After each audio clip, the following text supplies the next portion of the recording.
J'ai fait toute une brochure sur ça. Les erreurs de William Branham ne sont pas la parole de Dieu, ainsi dit le Seigneur. La brochure existe. J'ai répertorié tout, par exemple, quand il se réfère à Apocalypse 10, verset 7, il dit que c'est lui. Ça, c'est une erreur. Ça, c'est une erreur de l'homme appelé William Marion Branham. Parce que sa place, ce n'est pas dans Apocalypse 10, verset 7, mais dans Apocalypse 3, verset 14.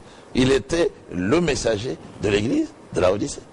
Mais maintenant, quand il parle du verset 7 d'Apocalypse 10, là-bas, on nous parle du 7e ange à la trompette. Et lui n'était pas le 7e ange. Il était l'ange de l'église de la Odyssée. L'unique.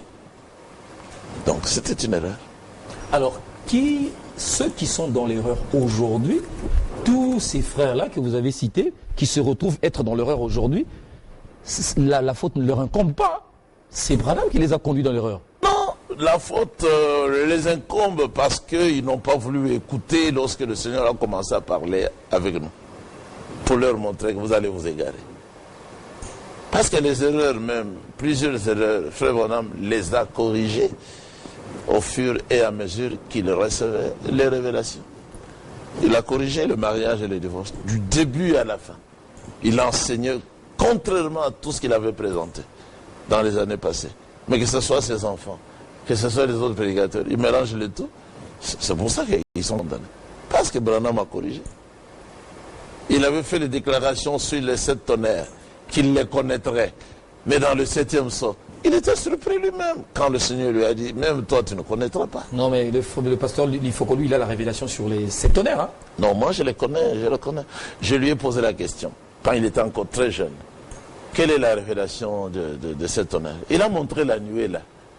La nuée là, il dit, c'est ça les 7 tonnerres. Ça c'est déplorable. Lui, il s'appelle l'Ifoko du ciel. Selon moi, il est l'Ifoko de l'enfer. Comment ça? Mais il chante bien, non? Il chante quoi? Et il a chanté par exemple que l'inspiration est plus que l'écriture. Mais ça, c'est le diable qui parle. C'est pas vrai? C'est pas vrai. Mais je viens de vous dire par exemple, et je viens de vous présenter... Ça veut dire que l'inspiration est plus que la lettre, non? C'est pas ça? Plus que l'écriture. Or, si vous allez au-delà de l'écriture, vous êtes égaré. L'écriture, c'est ça même le fondement de la foi. Ici, William Branham disait, comme je venais de vous lire, aujourd'hui, je ne vous présente que la parole de Dieu, pas mon opinion. Et il faut que cela suive la continuité de la parole de Dieu. Souvenez-vous, Dieu garde tout dans la continuité. Il ne change jamais. Il est le même hier, aujourd'hui, pour tout. Donc, chaque révélation qui n'est pas conforme à ce qui est déjà écrit, c'est une fausse révélation. Même si elle vient de William Branham. Lui, il chante tout. Mais William Branham, il était un homme. Il a commis beaucoup d'erreurs. Merci beaucoup, pasteur Pierre Casse. Merci d'être venu. Vous avez un dernier mot pour ceux qui nous suivent à propos de la divinité de William Branham? Non, William Branham, qu'on ne vous trompe pas. Tous ceux qui enseignent que William Branham était Dieu, il était ceci, cela, y compris Joseph Branham, sont des gens égarés. Ce ne sont que des démons. Parce qu'ils sont passés à côté du vrai message. Le vrai message, c'est le message de cette sous qu'il faut bien maîtriser. C'est le mariage et le divorce qu'il faut maîtriser avant de naître de nouveau et avant d'aller au ciel. Donc, qu'on ne vous trompe pas en vous apportant cette diversion sur William Branham. S'il était Dieu, pourquoi il a commis beaucoup d'erreurs? Et pourquoi il est mort? Il n'est jamais ressuscité. Et pourquoi il n'a jamais annoncé qu'il allait mourir suite à un accident? Mais le Seigneur, pour montrer qu'il était la divinité elle-même, il a annoncé que nous allons mener à Jérusalem.